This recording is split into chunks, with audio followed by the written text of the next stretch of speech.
wait my whole life.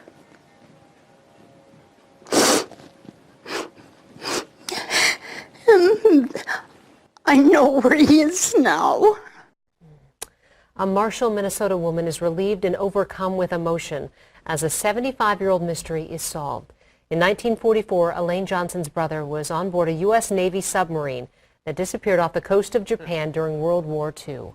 This week, it was announced on Veterans Day the vessel with 80 sailors had been found, bringing closure to Elaine and dozens of other families across the country. And as Paul Bloom tells us, Elaine and her loved ones are now on a very special mission of their own.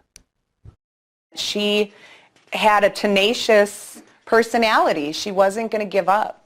You know, she wanted to know where her son was. Amy Cunningham flips through a precious piece of family history, and in many ways, a small piece of American history. And when you look through these, it's almost haunting because they're looking at you like, don't forget me, and we didn't. 75 years ago, Amy's great-grandmother, Amelia Halvorson, began meticulously organizing this photo scrapbook in an effort to track the 80 missing sailors on board the USS Grayback. And if you read the writing, it tells you the age, the weight, the hair color, the eye color, which is really interesting. One of those missing was Amelia's son Earl of Marshall, whose surviving sister is now 90 years old, still living in their southwestern Minnesota hometown. He said President Roosevelt asked for volunteers for the submarine. And he said, I thought it was my duty. In March of 1944, at the height of World War II, the Grayback disappeared. In a different era, the ominous news was delivered by telegram. The family still has this copy. The women, meanwhile, on the home front, including Amelia and other mothers and wives across the country, kept vigil, writing to one another, sharing photographs, and praying for a miracle. There's a woman who mentions that she's pregnant, and her husband is now missing in action, and she doesn't know what her future holds. On Veterans Day, it was announced the Grayback had finally been found off the coast of Okinawa. The Lost 52 project that tracks missing U.S. subs, making the discovery in about 1,400 feet of water. According to reports, it's believed the vessel was sunk by a Japanese bomb. They found him. That's how I feel. They found him. With her great-aunt's blessing, Amy, a metro area artist who painted this life-size portrait of Earl, is now on a mission that has gained momentum with this week's incredible news.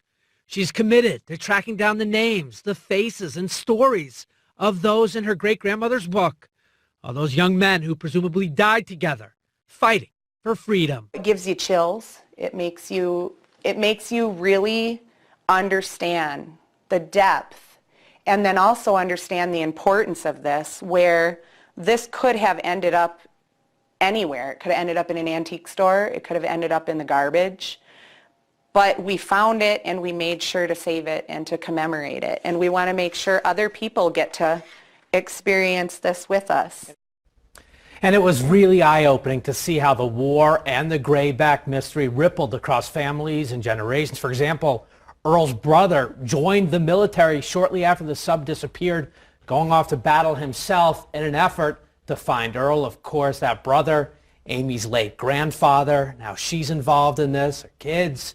It just goes on and on. It's interesting to note there, I mean, a bygone era for sure, but the way that they kept track of things, kind of like an older version of today's social media in some ways, and to bring it all full circle was amazing. It was really neat. It was a piece of history for me just to see, and you're right, I kind of thought I was watching like the precursor of social media and Facebook and that book that the great-grandmother had designed with the photos and the names and the stats. And then, as you mentioned, a bygone era of communication.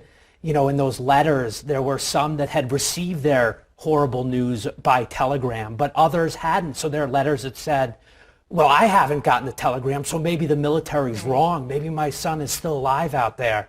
And now finally, 75 years later, all of the answers came with that submarine going down and finding To have this the closure remains. and to have his sister still alive to know this. Yeah, rare. We didn't. So important. I wonder if the Navy didn't know there were siblings of that generation available because they never contacted Elaine. So I wonder if they were thinking they were dealing with, you know, great-grandchildren, nieces, nephew, great-grandchildren, that kind of thing. So an incredible story and a special family. Yes, it is. All right. Thanks, Paul.